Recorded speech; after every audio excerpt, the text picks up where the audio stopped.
Latest updates ఎప్పటికప్పుడు పొందడానికి big TV WhatsApp channel follow అవ్వండి. లింక్ డిస్క్రిప్షన్ లో ఉంది.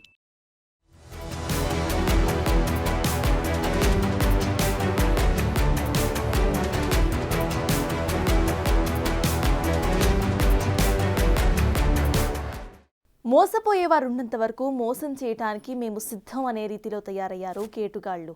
నమ్మిన ప్రజలనే నట్టెట్టా ముంచుతూ కోట్లకు పడగలెత్తుతున్నారు. అమాయక ప్రజలతో ఆటలాడుకొని అందిన కాడికి దోచేసుకుంటున్నారు. మోసపోయిన విషయం ఆలస్యంగా తెలుసుకున్న అమాయకులు ఆందోళన చెందుతున్నారు. సూర్యాపేట జిల్లాలో వెలుగు చూసిన ఓ ఘరానా మోసం ఇప్పుడు తీవ్ర కలకలం రేపుతోంది. ఏంటా మోసం? ఎవరా కేటుగాడు? ఇంతకీ అసలు ఏం చేశాడు? ఇప్పుడు చూద్దాం.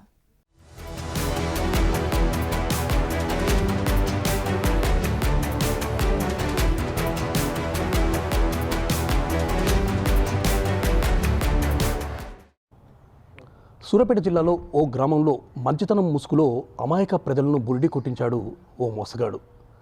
ఆ మోసగాడి చేతిలో చిక్కుని దాదాపు 270 మంది అమాయక ప్రజలు వెలువెల్లాడుతున్నారు.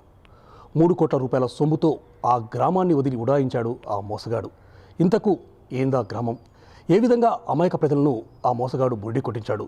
Watch the story.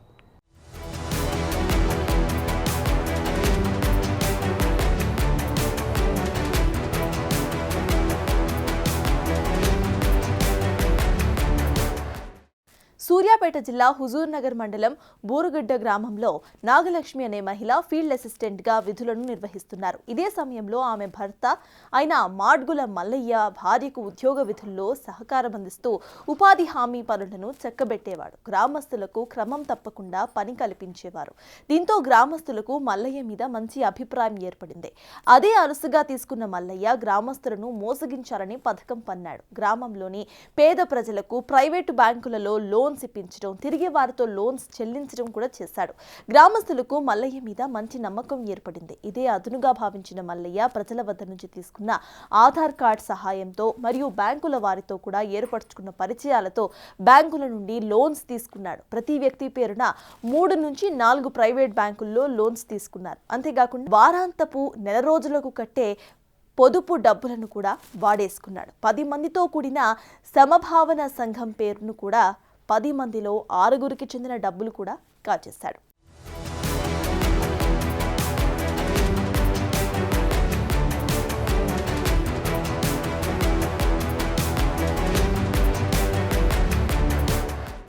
Borugadda Macharam గ్రామాలకు చెందిన దాదాపు 270 మంది అమాయక ప్రజల పేరున వివిధ మార్గాల ద్వారా లోన్స్ తీసుకున్నాడు మల్లయ్య.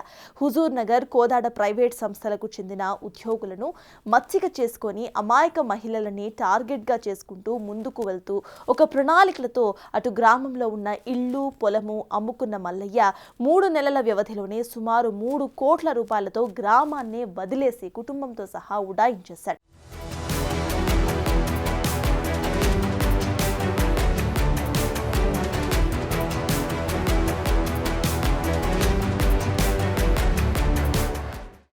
ఇవే కాకుండా గ్రామంలోని కొందరు వ్యక్తుల వద్ద నుంచి పెద్ద ఎత్తున డబ్బును తీసుకున్నట్టుగా కూడా తెలుస్తోంది.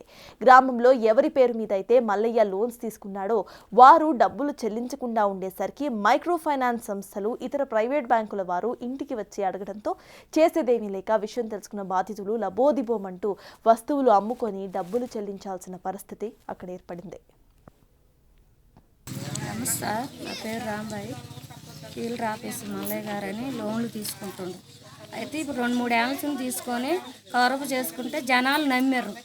నమ్మిన తర్వాతకి ఇప్పించినాక ఇప్పుడు ఈ ఊరు నుంచి వెళ్ళిపోయాడు. నెలల సార్లు వస్తారు, వారాల సార్లు వస్తారు. వాళ్ళు రాగానే మేము ఉరుకుతున్నాం. ఒక్కొక్కళ్ళు అదురికి కాళ్ళ పట్టీలు శవలో పెట్టుకొని ఏడ్చుకుంటూ బజార్లంటే తిరుగుతున్నాం. మరి పెద్దలు న్యాయం చేయాలి. మరి మేము కూడా ఇప్పించినాం. మరి మా కాడ నా హెల్త్ బాగాక నేను 2 సంవత్సరాలు ఇంటికాని ఉంటున్నాను. మరి ఏడ తెచ్చి కట్టాలి? నా ఇంటికి తాళం అవుతుంది. మాకు ఇల్లు కూడా లేదు. మేము ఆ చర్చికి గోడంటే 4 రేకులు వేసుకొని ఉంటున్నాం. ఆ రోజు ఇచ్చేటోడు మాకు ఇల్లు లేదు కానీ అడిగారు. ఆ మళ్ళీ సారా ఏం కాదని ఇప్పించిండు. మీరు పెద్దలు మరి న్యాయం చేయాలని మేము అనుకుంటున్నాం. సునీత, మల్లయ్య కరువు పని మల్లయ్య ఇట్లా మోసం చేసి మా దగ్గర డబ్బులు తీసుకొని బ్యాంక్ వాళ్ళని మా ఇంట్లో మీద పంపించిండు. ఇట్లా మోసం చేసిపోతే వాళ్ళు వస్తారు, మా ఇంటి వినబడుతురు. అందరి మోసం చేసిపోయి అందరూ మందు తాగుతాం మేము అని బాధగా ఉండి ఎవరు కట్టలేని పరిస్థితిలో ఉన్నారు. కట్టలేకపోతుండ్రి. వాళ్ళు వచ్చేమో ఇంట్లో వినబడి తాళాలు వేస్తాం, కడతారా సస్తారా అన్నట్టు మెడ మీద వచ్చి కూర్చుంటారు. మేము కట్టాలంటే మల్లయ్య గారు పిలిపించి మాకు న్యాయం ఏందో చేయించి న్యాయం చేయండి. సో ఇవన్నీ కూడా తెలియనటువంటి అమాయక ప్రజలు మాత్రము ఇంకా మల్లయ్యని నమ్ముతూనే ఉన్నారు. ఎప్పుడైతే మల్లయ్య బుర్రి కొట్టించి వెళ్ళిపోయాడో ఆ తర్వాత అతను ఏ సంస్థల ద్వారా అయితే లోన్ తీసుకున్నారో వారందరూ ఈ యొక్క గ్రామానికి వచ్చేసి ఈ ప్రజల వద్దకు రావడం జరిగింది. సో అమాయక ప్రజలు ఈ విషయం మీ లోన్లు తీసుకోలేదు, మీరు తీసుకున్న రుణాలు ఎప్పుడో చెల్లించామని చెప్పినా కూడా మీరు తీసుకున్న రుణాలు ఉన్నాయని చెప్పేసి ఆ అమాయక ప్రజలను నిలదీయడంతో వారికి ఉన్నటువంటి వస్తువులను అంటే వీటి పట్టీలను అయితే బంగారం అయితే అమ్మేసేసి కొంత లోన్ మొత్తాన్ని చెల్లించడం జరిగింది. ఇంకా లోన్ చెల్లించాల్సిన అవసరం ఉండదు, మా వల్ల కాదు, మేము మోసపోయాము అని చెప్పేసి కూడా అమాయక ప్రజలు మాత్రం లబోదీపం అంటున్న పరిస్థితి అయితే ఉండడం జరిగింది. సో ఇదే విషయానికి సంబంధించి పోలీస్ స్టేషన్లో కంప్లైంట్ చేయడం జరిగింది. కేసు నమోదు చేసుకున్న పోలీసులు కూడా మల్లయ్య కోసం గాలింపు చర్యలు చేపట్టారు. మల్లయ్య ఆచూకీ కోసం వాళ్ళు వెతుకుతున్నామని చెప్పేసి కూడా అమాయక ప్రజలు చెప్పిన పరిస్థితి అయితే ఉంది. కానీ బ్యాంకర్స్ కానీ అదేవిధంగా ఎవరైతే ప్రైవేట్ సంస్థలు రుణాలు ఇచ్చారో వారు మాత్రము మీరు రుణాలు కట్టాల్సిందే అని చెప్పి వాళ్ళ ఇంటి ముందు మాత్రం పడిగాపులు కాస్తున్నారు. వాళ్ళు ఏం చేయాలనో అర్థం కాని దిక్కుతో వచ్చిన స్థితిలో మాత్రము బూరుగడ్డ గ్రామానికి సంబంధించినటువంటి ఆ 270 మంది అమాయక ప్రజలు మాత్రము బిక్కు కాలం గడుపుతున్న పరిస్థితి అయితే ఉండడం జరిగింది. ఎట్టి పరిస్థితుల్లో ప్రభుత్వం జోక్యం చేసుకోవాలి. అదేవిధంగా పోలీసులు కూడా ఆ మల్లయ్యను అదుపులోకి తీసుకొని మాకు న్యాయం చేయాలని చెప్పేసి కూడా ఆ గ్రామస్తులు దైనంగా వేడుకుంటున్నారు. బూరుగడ్డ నుండి కెమెరాతో పుల్లారావు, బిగ్ టీవీ.